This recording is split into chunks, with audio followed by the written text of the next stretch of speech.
Salamu alaikum. Nice question.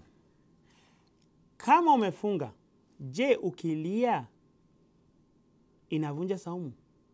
Kama umefunga ukipigana, je, inavunja saumu? Ukikasirishana, ukitukanana, je, inavunja saumu? Kulia haivunji saumu, kutukanana haivunji saumu, kukasirishana, kupigana haivunji saumu, kumkosea mzazi wako heshima haivunji saumu, lakini inapunguza thawabu na fadhila za saumu zako. Kuna kitu ni inaitwa saumu yako umetimiza, kwamba wewe umemaliza saumu yako, hauna deni. Yani wewe ulifunga, hauna deni, hautadaiwa baada ya Ramadhani.